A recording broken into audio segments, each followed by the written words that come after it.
बिस्मिल्लाहिर्रहमानिर्रहीम। रब्बिश रह ली सदरी वयस्सिर ली अमरी वहलुल उक़्दतम मिन लिसानी यफ़क़हू क़ौली रब्बी ज़िदनी इल्मा।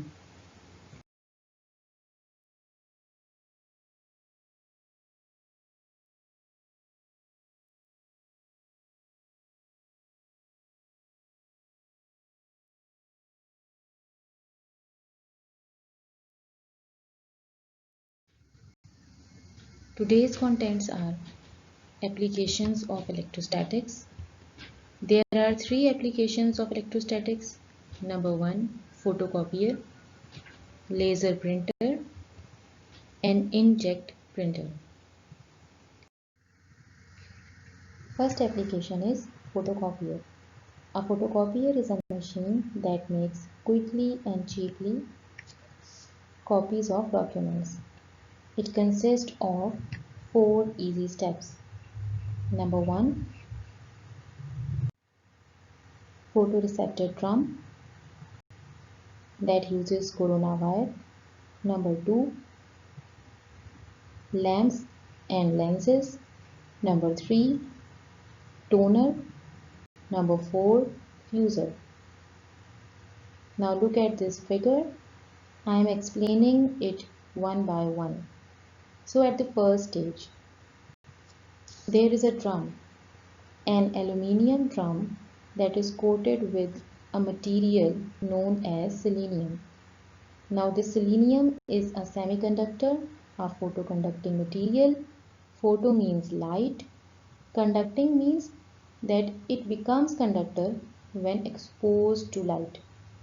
So with the help of that lamp or bulb, we expose light on that document which needs to be photocopied. Now because of that light,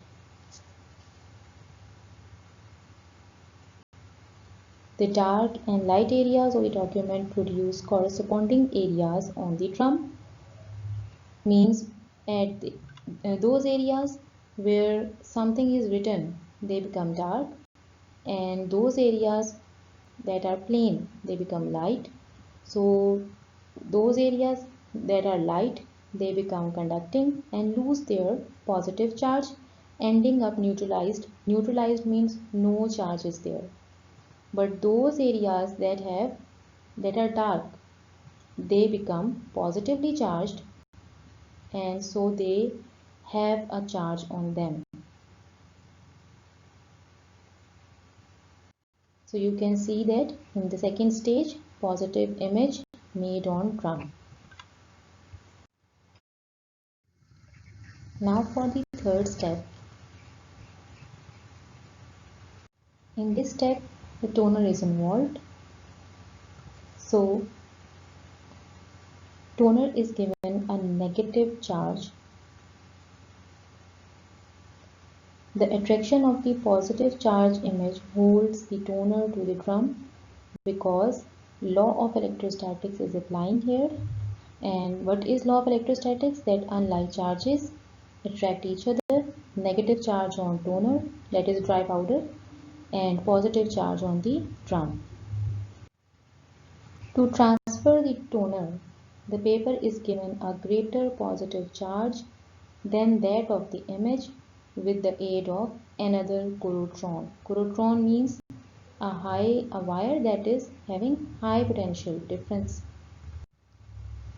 Now in the last step, the fourth step, where the fuser is here, the paper and adhering toner pass through heated pressure rollers which melt the toner into the fibers of the paper and produce the finished image.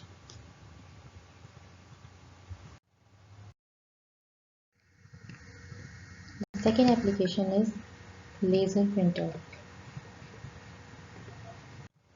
It involves an electrophotographic process to transfer digital data to paper.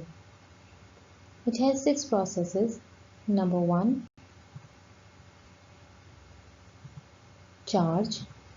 Number 2, expose to light. Number 3, develop. Number 4, transfer. Number 5, fuse. Number 6, clean. Starting from the first step, it begins with a charge roller to apply a uniform charge to the surface of photoconductor drum. Photoconductor drum is charged positively by corona wire by applying electrical current on it. The second step is exposed to light. The laser strikes the photoconductor drum up to 65 million times a second.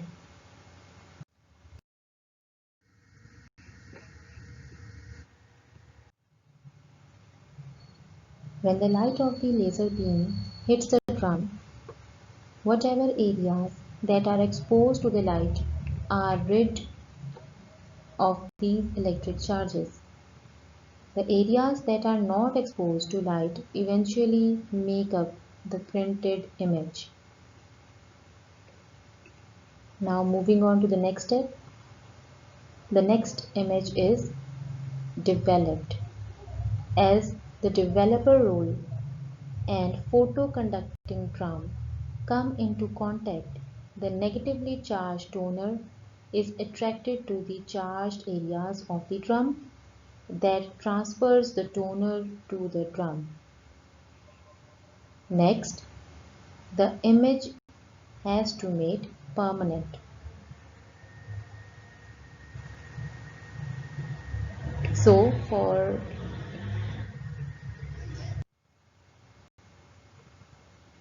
the heat generated by the printer melts the dry ink and then gets fused on the paper to create the printed image.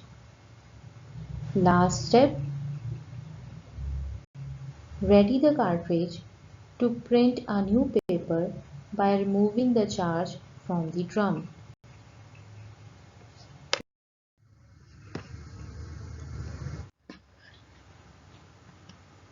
The third application of electrostatics is inkjet.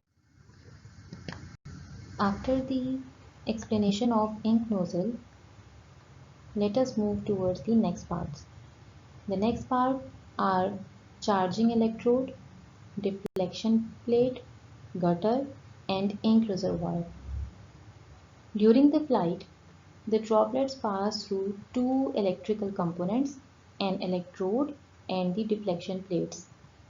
The deflection plates are parallel plate capacitor on which charge is enclosed. When the printhead moves over regions of the paper that are not to be inked, the charging control is turned on and an electric field is established between the printhead and the electrode. As the drop pass through the electric field, they acquire a net charge by the process of induction. The deflection plates divert the charged droplets into a gutter and thus prevent them from reaching the paper.